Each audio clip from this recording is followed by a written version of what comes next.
Hey guys, and welcome back to another video on the channel. In today's video, we're going to be looking at the proof where 1 is equal to 2. So we're basically going to be taking a look at why this proof is incorrect, but we're also going to be looking at why some people might not think it's incorrect. So I'll just grab my duster. And pretty much we're just going to start off with a basic statement that A is equal to B. So, from this statement, what we're going to do is pretty much we're going to multiply both sides by A. So if we do that, we're going to have A times A, and we'll have A times B. Now we can simplify this left-hand side using index laws. So this will be A squared, and this will be just AB. Okay? Now what we're going to do is minus b squared from both sides. So if we have a squared over here, we're going to minus b squared over here. Okay? And what we're going to do is the same thing here. AB minus b squared.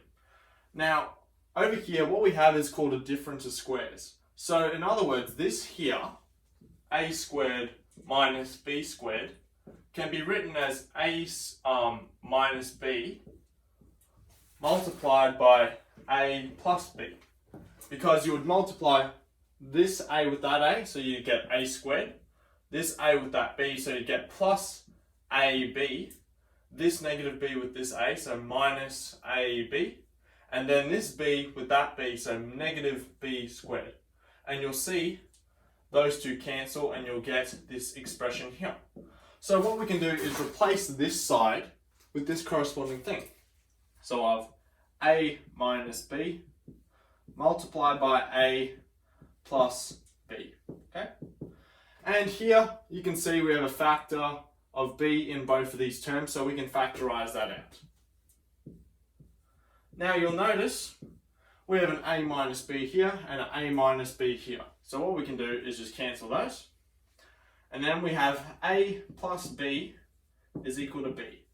And we said a is equal to b, so we have 2b is equal to b.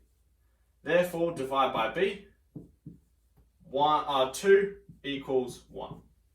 Now, hopefully you can spot the error in here. It's not that obvious, but if we take a look more deeply at this specific term here. So if I were to rub out my crosses here, we have, well,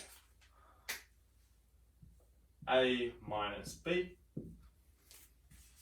and we have a minus b. If we were to substitute, well, now we chose a specific area to substitute this expression, but if you substitute that in straight here, because a is equal to b, what this is saying is literally b minus b. And same here, b minus b. So in other words, we have 0 times a plus b is equal to b times 0. Now what we did in our proof was technically divide by 0, which is a big no. It's like saying pretty much, just because 2 times 0 is 0 and 1 times 0 is 0, it's almost like they are equating these here. So saying they're both equal to 0, that means 2 times 0 is equal to 1 times 0, and they've divided by 0 to get 2 equals 1, which doesn't work. So that was the proof for 2 equals 1 and why it's incorrect.